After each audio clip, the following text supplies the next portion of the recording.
Bom dia, sempre muito bom reencontrar todos vocês aqui, um grande privilégio poder dividir com vocês aquilo que o Senhor tem me ensinado. Nessa série de mensagens nós tivemos 7 oportunidades de observarmos o caráter do nosso Senhor. Nós tivemos 7 domingos, 7 encontros nos quais nós voltamos os nossos olhos para aquilo que a Escritura ensina a respeito do nosso Deus, e aquilo que a tradição ensina a respeito do nosso Deus. E nós percebemos que muito daquilo que a Escritura fala, muito sobre aquilo, sobre a reflexão da igreja cristã, fala sobre quem nosso Deus é bem diferente do que normalmente nós costumamos falar. Nós falamos sobre um Deus que é grande, nós falamos um Deus que é exaltado, nós usamos essa terminologia, mas quanto mais nós voltamos os nossos olhos para as Escrituras, maior parece ficar essa grandeza, mais profunda parece ser a sua sabedoria, ainda mais intenso parece ser o seu poder, ainda mais sem limites parece o seu amor. Porque a verdade é que quanto mais nós navegamos, quanto mais nós nos aprofundamos, quanto mais nós lemos esse texto, mais os nossos olhos percebem a grandeza e a infinitude do nosso Deus. Ele é santo, Ele é exaltado, Ele é distinto, Ele é separado. E a razão pela qual nós estudamos esses temas como comunidade, em última análise, é que nós pudéssemos nos colocar no nosso devido lugar diante da grandeza de Deus. O devido lugar do cristão diante da grandeza de Deus, o lugar onde ele deve estar e deve ficar, é de joelhos. Quando nós finalmente entendemos a grandeza dEle, o poder dEle, a sabedoria dEle, nós somos convidados a nos ajoelhar, prostrados, e o adorar. Nós somos humilhados diante da sua grandeza. Nós somos diminuídos diante da sua grandeza. Nós somos reduzidos a nada diante de sua imensidão. E esse Deus que está acima de tudo, além do tempo, nos ama com amor paternal. Se revela a cada um de nós. Acolhe a cada um de nós. Nos trata como filhos. E nos convida a um relacionamento com Ele. E diante desse amor, diante dessa grandeza, a única resposta disponível é a adoração. Eu não tenho do que reclamar. Eu não tenho do que achar ruim. Eu não tenho como maldizer esse Deus. Sobram-me apenas palavras de louvor. Eu tenho que bendizer esse Deus que tanto fez por mim. De tal forma que quanto mais nós conhecemos sobre quem esse Deus é, mais entusiasmados, empolgados, nós vamos estar para louvar a esse Deus, a engrandecer a esse Deus, a bendizer esse Deus, a adorar esse Deus. Prostrados, humilhados, com certeza, mas com o coração queimando pelo desejo de devolver a Ele, em louvor, a nossa gratidão por tudo o que Ele fez por nós. Deve ser por isso que John Piper diz o seguinte: a adoração precisa ser vital e real no coração e tem que se apoiar sobre uma percepção correta de Deus. O ponto de partida da verdadeira adoração é uma percepção correta de quem Deus é. Nós adoramos um Deus que é muito maior do que nós. Nós conhecemos um Deus que é muito maior do que nós. E é exatamente essa percepção correta que faz com que nós nos voltemos a Ele em adoração. Quão melhor é a imagem que nós temos do nosso Deus a partir das Escrituras, quão melhor será também o nosso louvor diante dEle a partir das Escrituras. Nós seremos convidados a responder a Ele em adoração. E essa deve ser uma das razões pelas quais o louvor, a adoração e a percepção da adoração da comunidade cristã dos nossos dias parece ser tão leviana. A verdade é que parece que a percepção equivocada sobre quem Deus é faz com que as atitudes de louvor sejam direcionadas da maneira errada. Muitas vezes um Deus percebido como um grande ser kármico no cosmos, que vai retribuir bem quando você faz bem, vai retribuir mal quando você faz mal, faz com que as adorações ou a manifestação de adoração seja oferecida a alguém distinto do que o próprio Deus da Escritura. Um problema que nós vemos os profetas do Antigo Testamento falarem o tempo inteiro. Uma visão imperfeita de Deus leva a uma adoração imperfeita. Isaías 29 nós lemos: esse povo se aproxima de mim com sua boca e me honra com os seus lábios, mas o coração está longe de mim. A adoração que me prestam é feita de regras ensinadas por homens. Eles falam sobre mim, os seus lábios estão cheios de vocabulários a meu respeito. Eles falam, eles dizem, eles engrandecem, mas existe uma desconexão profunda no seu coração. Por não entenderem verdadeiramente quem Deus é, aquele louvor que vem de dentro como resposta diante da grandeza não chega nos lábios. O que é entoado, o que é dito, nada mais é do que regras feitas e ensinadas por homens. Você deve se comportar assim, você deve fazer assim, você não pode fazer isso. Não bata palma, não fique de pé, não cante, não use guitarra. O louvor, ele vai sendo expresso da maneira em que ele é feito e ele é regido somente por regras ensinadas por homens. Esse é o comportamento, esse é o modelo. A verdadeira adoração não é restringida por regras feitas pelo homem. Ela nasce no coração. Os lábios reproduzem aquilo que está cheio. Os lábios agora manifestam e respondem a essa grandeza. Quando nós somos invadidos pela graça de Deus, quando a nossa percepção da grandeza de Deus é realmente clara aos nossos olhos, o nosso coração se enche, os nossos lábios se enchem e manifestam verdadeira adoração. Em Ezequiel nós vemos algo parecido. O meu povo vem a você, Ezequiel, como costumam fazer. Eles se assentam para ouvir suas palavras, mas eles não as colocam em prática. Com a boca eles expressam devoção, mas o coração deles está ávido para ganhos injustos. O povo dos dias de Ezequiel reconhecia o profeta, ouvia o profeta, se assentava para ouvir o que ele tinha a dizer, mas eles não prestavam verdadeira atenção.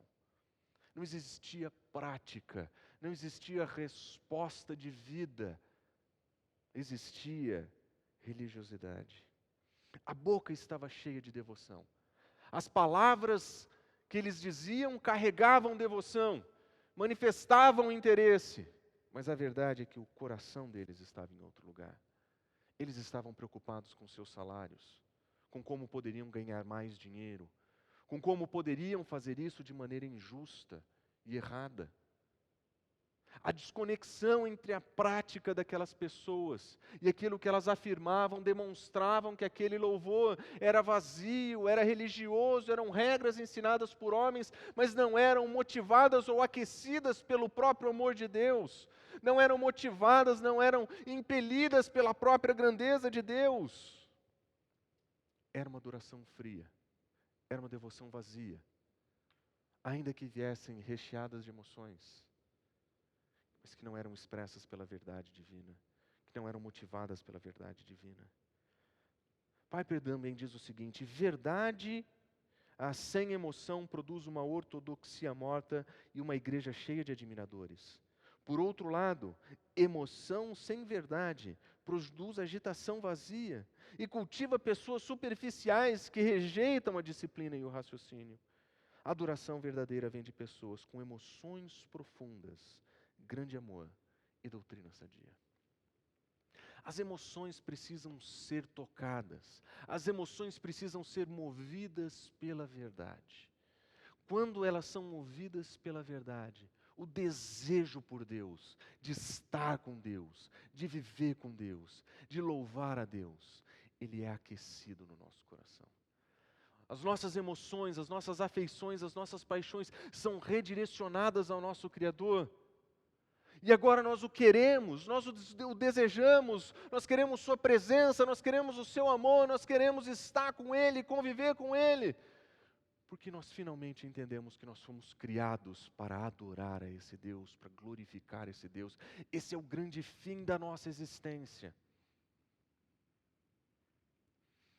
Uma visão correta de Deus leva à adoração. E os salmos estão cheios de exemplos disso. Observem o Salmo 96. Majestade e esplendor estão diante dele, poder e dignidade no seu santuário. Deem ao Senhor, ó famílias das nações, deem ao Senhor glória e força, deem ao Senhor a glória devida ao seu nome, entrem em seus átrios fazendo ofertas, adorem o Senhor no esplendor da sua santidade, tremam diante dele todos os habitantes da terra. Quando o salmista contempla a majestade e o esplendor de Deus, ele diz: louvem a esse Deus comigo todos os povos de todos os lugares. A visão correta da majestade leva a uma vida de adoração. E o salmista, contemplando isso, convida a todo o mundo a se juntar a ele em um canto de adoração. Salmo 104 nós lemos: bendiga o Senhor a minha alma, o Senhor meu Deus é grandioso, Ele está vestido de majestade e esplendor. Adoração é sempre uma resposta dessa compreensão da grandeza de Deus. Seja ela manifesta em quem Ele é, ou no que Ele faz, ou no que Ele ensina, mas é sempre uma resposta a isso. Nós louvamos esse Deus, nós amamos esse Deus, nós desejamos Sua presença, porque Ele é majestoso. A Sua beleza não tem comparação, a Sua grandeza não tem comparação, a Sua sabedoria não tem comparação, Seu amor não tem comparação.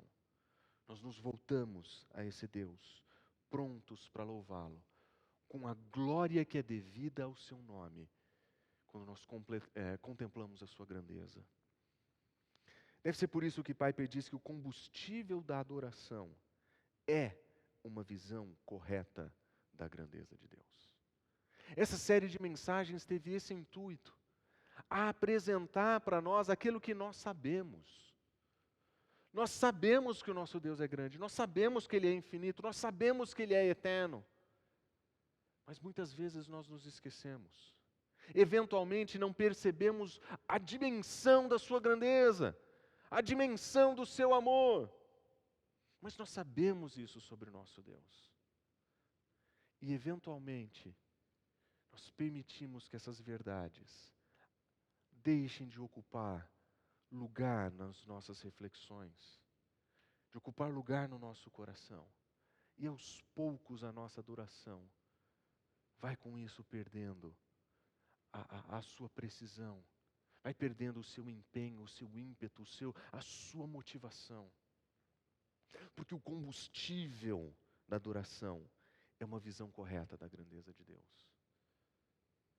Se a nossa adoração comunitária, individual, familiar, está desaquecida, está enfraquecida, é porque nós não estamos contemplando a beleza de Deus com a devida continuidade.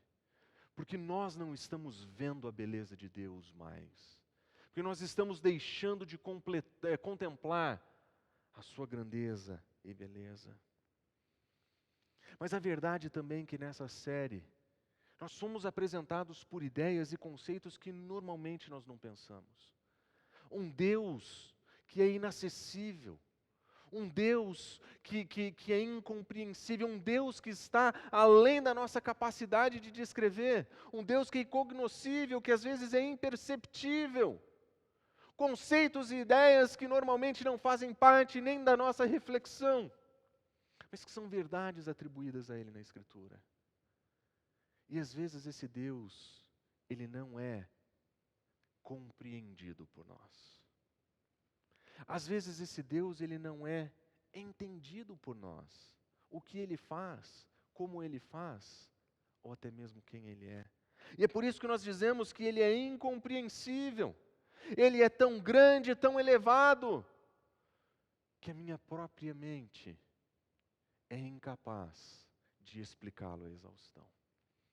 Quando nós falamos que o nosso Deus ele era incognoscível, nós estávamos querendo dizer que esse Deus ele está além das nossas capacidades, por ser eterno, infinito e maior, além, acima e elevado de todas as coisas, nós não temos condição de conhecê-lo à exaustão. Mas quando nós falamos sobre o fato dele não ser compreensível, nós estamos apontando para elementos um pouco distintos. Nós estamos dizendo que ele não será completamente compreendido ou completamente entendido, mas com isso nós queremos dizer que ele é eternamente misterioso. A tradição cristã apresenta Deus como um mistério. Não um mistério místico que precisa ser desvendado através de atos místicos, mas um mistério no sentido de que, sendo completamente além de nós, ele ainda assim se faz presente a cada um de nós. Como Deus faz isso? Muitas vezes nós dizemos, isso é um mistério. A linguagem da igreja histórica, ao dizer que Deus é um mistério, não é que Deus ele deveria ser algum tipo de elemento esotérico escondido, ou alguém que encoberto não pode ser revelado. Mistério foi a palavra que eles encontraram para descrever ao mesmo tempo a minha incapacidade, a majestade dele e o meu senso de profunda admiração e louvor. Quando eu contemplo essa grandeza que às vezes eu não consigo explicar na sua extensão, eu sou atraído a ele em louvor. E isso é um mistério. Sinclair Ferguson diz o seguinte: a santidade do Pai não é um atributo que ele adota, por assim dizer, apenas quando crê. Ele é santo, ele o é santo sempre, e de fato deve ter sido antes de todos os mundos, no mistério inefável do eterno ser e da comunhão da Trindade. Existe um mistério inefável em Deus. Existe uma comunhão em Deus. Existe relacionamento em Deus porque o nosso Deus é revelado de maneira comunitária a nós. O nosso Deus ele é revelado a nós de uma maneira trina. O nosso Deus ele é o único Deus. Mas o nosso Deus é três pessoas. O nosso Deus singular, trino, é um mistério inefável. E eu gostaria de mostrar para vocês como que a tradição cristã apresenta esse mistério inefável. A tradição cristã, ela volta os olhos para Deus, ela estuda, investiga, ela explica, ela convida o estudo, a reflexão, ela convida a adoração. Mas em última análise ela termina dizendo, nós não conseguimos exaurir o nosso Deus. Nós não conseguimos terminá-lo em sua grandeza. Gregório de Palamas diz o seguinte: a natureza superessencial de Deus não é um assunto para falar, pensar ou contemplar, pois está longe de tudo o que existe, mais do que cognoscível. Ele é incompreensível para sempre.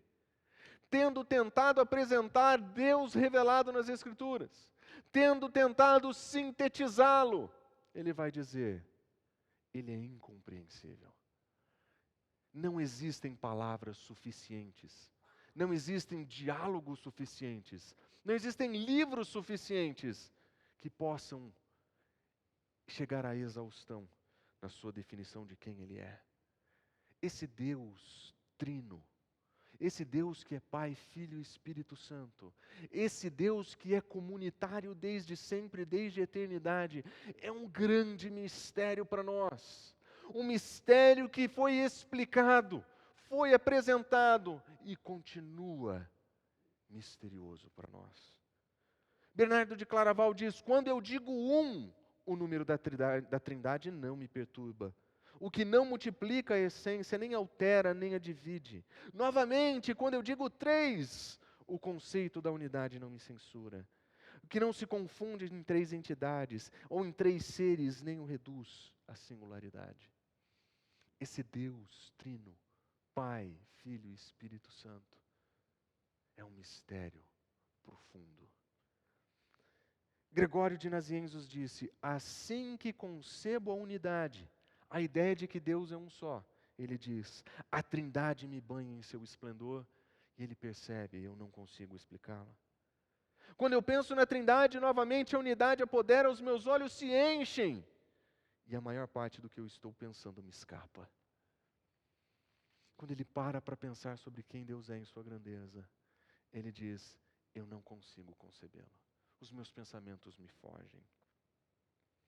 E quando nós estamos diante de um Deus de tamanha grandeza, de tamanho mistério, a resposta de Policarpo de Esmina nos compele. Ele diz: sim, por todas as coisas eu te louvo e eu te glorifico, por meio do sumo sacerdote eterno e celestial, Jesus Cristo, o teu Filho, por quem Ele, o Espírito Santo, seja a glória agora e para sempre. Amém. Essa é a declaração final de Policarpo. Tendo compreendido quem Deus é e o triste fim que o esperava, ele diz: a única coisa que me sobra é louvar esse Deus, é bendizer esse Deus que é manifesto em 3 pessoas. Lutero também afirma: podemos aprender o suficiente com a humanidade de Cristo, no qual o Pai se revelou, e seríamos tolos se negligenciássemos a palavra e a vontade do Pai revelada em Cristo, enquanto examinamos o mistério que deve ser adorado. Ele não está dizendo que a nossa confusão sobre quem Deus é, ou a nossa incapacidade de descrevê-lo, deveria ser louvável. Ele está dizendo que o nosso Deus, que é misterioso, além de nós, precisa ser louvado. A resposta adequada que nós encontramos para o estudo de quem Deus é, diante de sua grandeza e diante do mistério, a resposta correta é a adoração. Nós não fomos convidados para explicá-lo à exaustão. Nós não fomos convidados para escrever teologias sistemáticas. Nós não fomos convidados para escrever livros.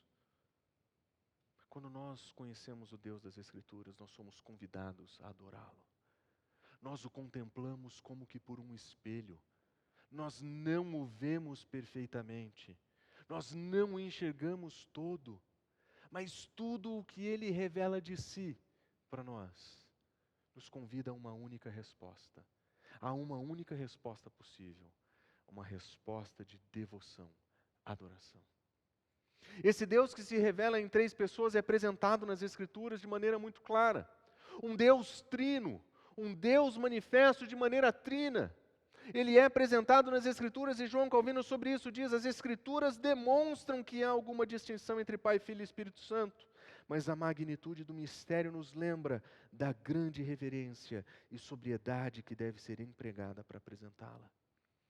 Calvino sabia que apresentar esse Deus que é trino exigia reverência devido ao mistério da grandeza de Deus. Mas quando nós falamos que o nosso Deus ele é trino, quando nós falamos que o nosso Deus é 3 em 1, nós queremos dizer pelo menos 4 coisas, 4 afirmações que a Escritura faz claramente a respeito dele. A primeira é que existe somente um Deus. A Escritura diz: não existem vários deuses, não existem Deus, na verdade, como Deus verdadeiro. Existe apenas um Deus único, singular. Deuteronômio capítulo 6, versículo 4, nós lemos: ouça Israel, o nosso Deus ele é um, só tem um Deus, ele é único, ele é singular, não tem outro Deus, não existe pluralidade de divindades, não existe politeísmo, não existe nada disso. Nós temos um único Deus verdadeiro, todos os outros deuses são falsos.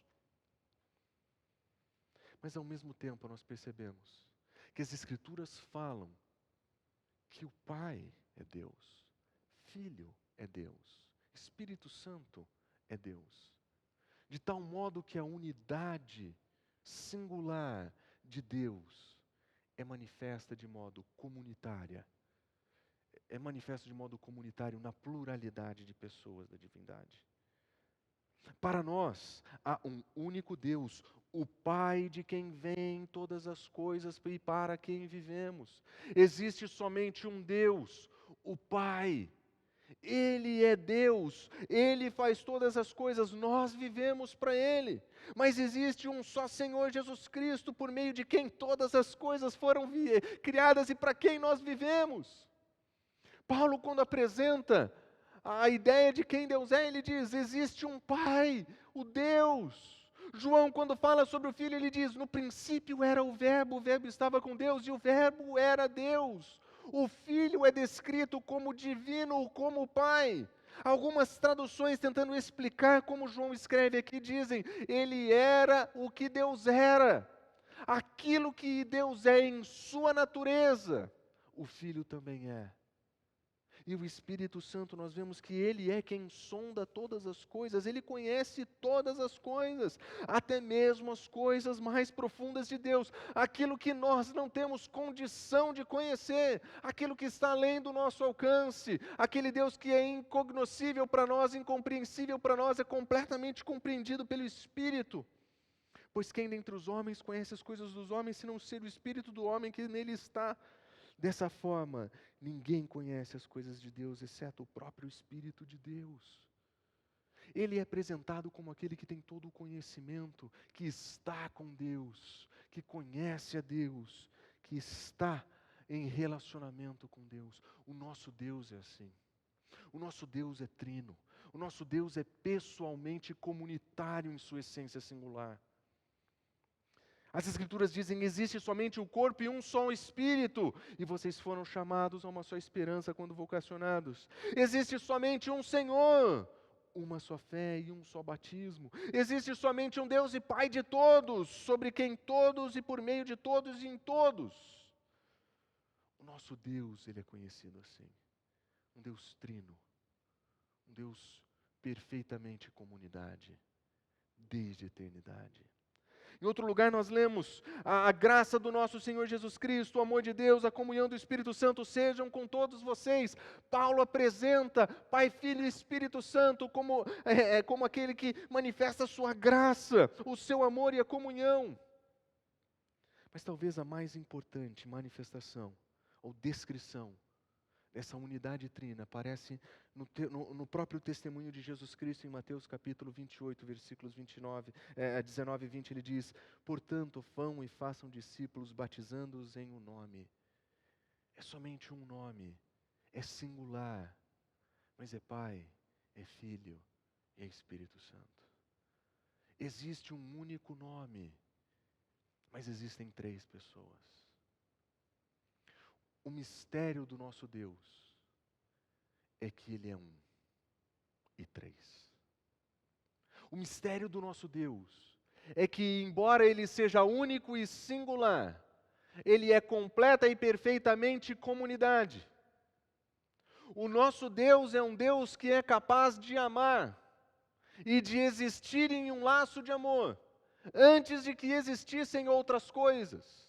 De tal forma que o nosso Deus não cria porque Ele precisa de alguém para que possa amar. Ele não cria porque Ele precisa de comunidade. Ele não cria porque precisa de algo além. Não, Ele é perfeito e completo.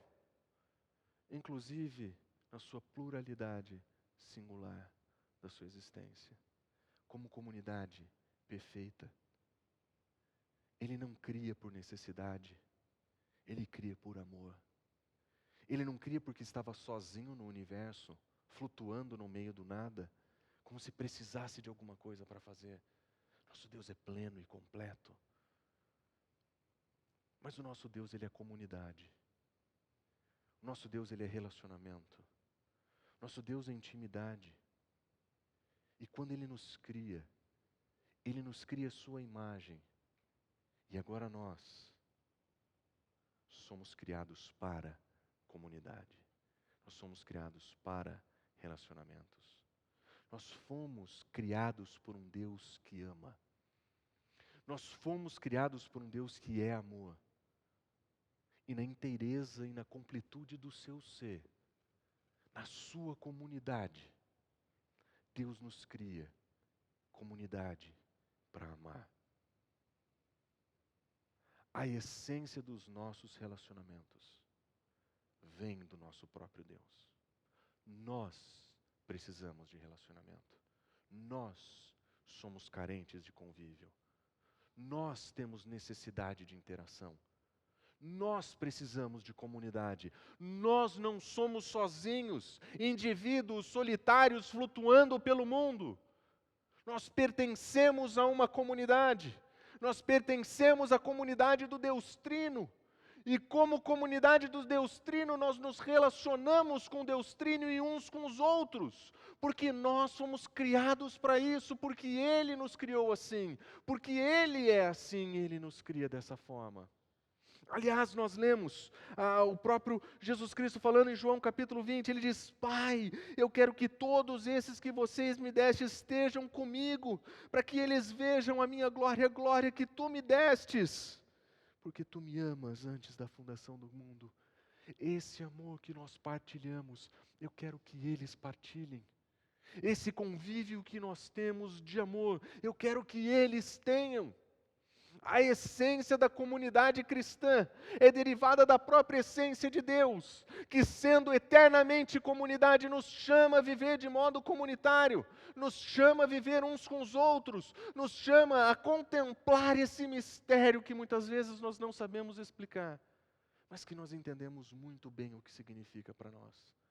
O nosso Deus Trino, comunidade, eternamente comunidade, nos chama para ser comunidade, nos chama para unidade, nos chama para estar com Ele e com Ele criar todas as coisas. O Pai, o Filho e o Espírito Santo estão sempre engajados em relacionamentos mutuamente dinâmicos e a comunhão dentro da unidade da Trindade. Pai, Filho e Espírito Santo eternamente convivendo em amor, eternamente convivendo juntos. E é essa a verdade. É essa a verdade a respeito de quem nós somos. Tendo sido criados à imagem desse Deus, eternamente comunidade, que subsiste em relacionamento perfeito, é que nós somos chamados a viver em relacionamentos. Em relacionamentos que crescem na direção de quem Ele é. De relacionamentos marcados por essa devoção e adoração em Cristo Jesus que nos une. Nós somos chamados para ser comunidade de Deus. E as Escrituras apresentam isso de uma maneira muito singular a nosso respeito. Paulo, quando escreve aos Efésios, ele vai nos ensinar a respeito do mistério de que Cristo é. O mistério de quem Cristo é. Em Efésios capítulo 3, versículo 4, ele diz: certamente vocês ouviram falar da responsabilidade imposta a mim em favor de vocês pela graça de Deus. O mistério que me foi dado a conhecer por revelação. Que mistério era esse? Qual era o mistério que Paulo tinha entendido? O que é que ele precisava tão urgentemente ensinar? Qual era esse mistério que ele diz: eu tenho a responsabilidade que me foi imposta de dividir? No capítulo 2 ele diz: anteriormente vocês eram gentios por nascimentos e chamados incircuncisão pelos que se chamavam circuncisão. Vocês não conheciam a Deus. Vocês não tinham palavra de Deus. Anteriormente vocês estavam afastados da comunidade de Deus. Vocês eram descritos como pessoas não agraciadas. Vocês estavam separados, não tinham relacionamento, não eram comunidade. Ele diz no versículo 12: naquela época vocês estavam sem Cristo, separados da comunidade de Israel, estrangeiros contra as alianças e promessas e sem esperança e sem Deus no mundo. Nós não tínhamos nada, Paulo nos diz. Nós estávamos sem Cristo, nós estávamos sem suas promessas, nós não tínhamos esperanças, nós sequer conhecíamos a Deus verdadeiramente. Mas agora, em Cristo Jesus, vocês que outrora estavam longe, foram aproximados mediante o sangue de Cristo. Vocês que não conheciam, vocês que não tinham privilégio, nós que não tínhamos nenhuma esperança nesse mundo e estávamos sem Deus, em Cristo Jesus nós fomos aproximados, nós fomos chamados a pertencer à comunidade de Deus, nós somos convidados a viver a comunidade que expressa o seu nome. em Cristo Jesus, através da sua morte. Observe, ele diz, mediante o sangue de Cristo.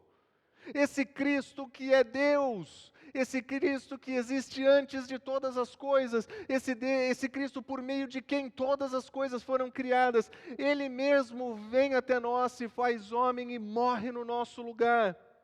Como é que nós explicamos isso? É um mistério que o próprio a Spurgeon diz, que mistério é esse? Um mistério dos mistérios. Observa o que ele diz, o Deus invisível se manifestou. Deus, aquele que é espiritual, habitou em carne. Deus, o que é infinito, incontido e sem limites. Ele foi manifesto em carne. O mistério sobre Cristo que Paulo nos ensina é que antes de Cristo nós estávamos separados, distantes. Nós não pertencíamos à comunidade da fé. Não existiam relacionamentos modelados pela própria essência de Deus. Não existia comunhão. Não existia relacionamentos assim.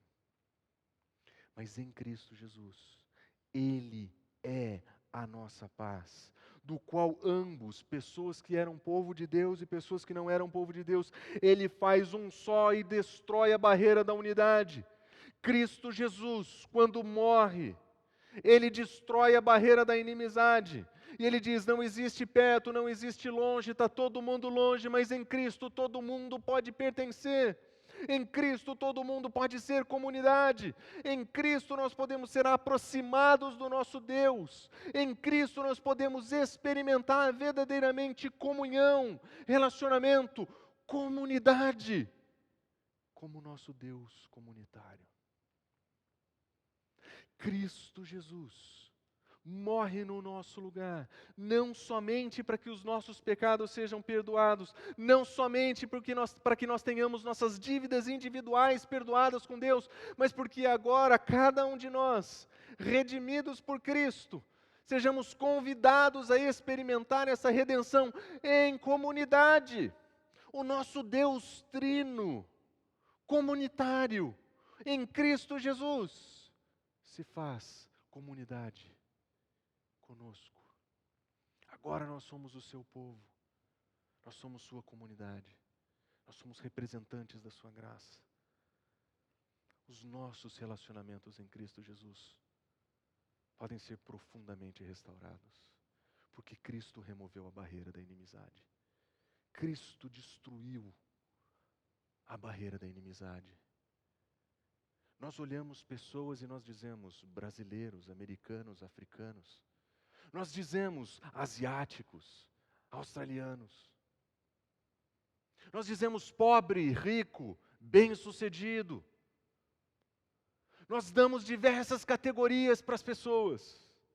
Mas quando nós olhamos para um mundo da ótica da cruz, a partir da essência comunitária de Deus, nós vemos aqueles que foram redimidos e resgatados e vivem em comunidade e podem ter seus relacionamentos profundamente restaurados.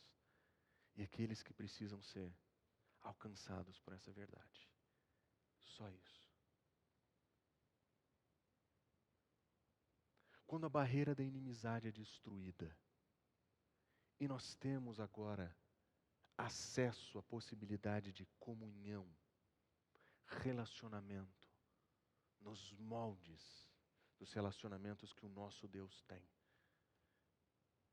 Não existem mais separações. Paulo continua, ao lerem isso, vocês poderão entender a minha compreensão do mistério de Cristo, o qual ele deu a conhecer aos homens em outras gerações, mas foi revelado pelo Espírito aos santos apóstolos e aos profetas de Deus. E observe que mediante o Evangelho, os gentios, nós somos co-herdeiros com Israel, o povo de Deus, num mesmo corpo, participantes da mesma promessa em Cristo Jesus. E agora Paulo diz, eu sou ministro desse dom pela graça de Deus. Nós somos povo de Deus, nós somos comunidade do Deus. E aqui diz Sinclair Ferguson, que nós encontramos o mistério da bênção do Evangelho, que é a nossa comunhão ela é no poder do Espírito Santo, por meio do Filho e com o Pai Santo. A nossa comunhão, os nossos relacionamentos em Cristo Jesus são modelados pelo Deus Trino, eternamente comunitário, que nós celebramos. Os nossos relacionamentos são restaurados em Cristo Jesus, porque o modelo da nossa restauração é o nosso próprio Deus. É por isso que unidade é tão importante. É por isso que comunidade é tão importante. É por isso que nós devemos lembrar que, embora distintos e diferentes, pessoas diferentes, nós somos membros de um mesmo corpo. Nós somos uma mesma comunidade. Pessoas diferentes, mas uma mesma comunidade. Foi para isso que nós fomos chamados. Como nós vemos Paulo ensinar em Gálatas, todos vocês são filhos de Deus mediante a fé. Pois em Cristo vocês foram batizados e em Cristo vocês se revestiram, e o resultado é: não existe um judeu nem grego, não existe escravo ou livre, não existe nem homem nem mulher, porque em Cristo nós somos um. A barreira da inimizade foi destruída por Cristo Jesus. E não existe rico ou pobre, não existe Tucuruvi ou Jaguaré, não existe Guarulhos ou Zona Sul, não existe nenhuma dessas divisões que eventualmente permeiam a nossa mente. Não existem bons, melhores e ruins. Não existem certos e errados. Existe uma comunidade redimida em Cristo Jesus. Uma comunidade chamada para viver em um relacionamento de comunidade aos moldes do nosso Deus, que é comunitário. Quando nós encontramos o nosso Deus desse modo, e nós entendemos a grandiosidade da sua singularidade trina, nós entendemos o que Jesus Cristo quer dizer quando Ele ora por nós. Que Ele diz o seguinte: a minha oração não só somente por eles, os discípulos que estavam ali. Ele diz: eu rogo também por todos aqueles que crerão em mim, eu e você, por meio da mensagem deles, para que eles sejam um, Pai, como Tu estás em mim e eu em Ti. Que eles estejam em nós, para que o mundo creia que Tu me enviastes. Observe, a oração de Cristo Jesus é que nós entendamos a singularidade do amor, que nós entendamos a unidade do Pai e Filho, e entendendo essa unidade, que a gente viva essa unidade, porque se nós vivermos essa unidade, o mundo vai entender a nossa mensagem, o mundo vai compreender quem é o nosso Cristo, quem é o nosso Redentor, o Deus que nós adoramos, porque não existe no mundo nenhuma comunidade que não distingue entre grego e judeu, que não distingue entre homem e mulher, uma comunidade verdadeiramente chamada para viver de modo comunitário em Cristo Jesus. Nós somos chamados para essa unidade. É para isso que o Senhor ora. É por isso que Ele ora aqui. Para que nós sejamos um. Da mesma forma como Pai e Filho são um. Nós compreendemos melhor quem nós somos e o que precisamos fazer quando nós entendemos melhor quem o nosso Deus é. Paulo continua: embora eu seja o menor de todos os santos, foi-me concedida essa graça de anunciar aos gentios essa insondável riqueza de Cristo e esclarecer a todos a administração desse mistério que durante umas épocas passadas foi mantido em oculto em Deus. Mas a intenção dessa graça é que, mediante a igreja, a multiforme sabedoria de Deus se torne conhecida. Quando Paulo nos ensina sobre esse mistério de Cristo, que derruba a inimizade, que aproxima gente diferente em um único grupo, em uma única expressão de fé, ele diz: agora a multiforme sabedoria precisa ser conhecida através da igreja. Ele não diz através do Alencastro, ele não diz através do Marcelo Reis, ele não diz através do Marcelo Betti, ele diz através da comunidade. O corpo de Cristo é a mais impressionante manifestação do amor e da graça de Deus, se ela viver como deve viver. É melhor do que argumento apologético, é melhor do que palestra, é melhor do que qualquer outra coisa. Porque se a comunidade for o que deve ser, o mundo vai saber que Cristo foi enviado por Deus. Se a igreja for o que deve ser, a multiforme sabedoria de Deus vai ser conhecida através de nós.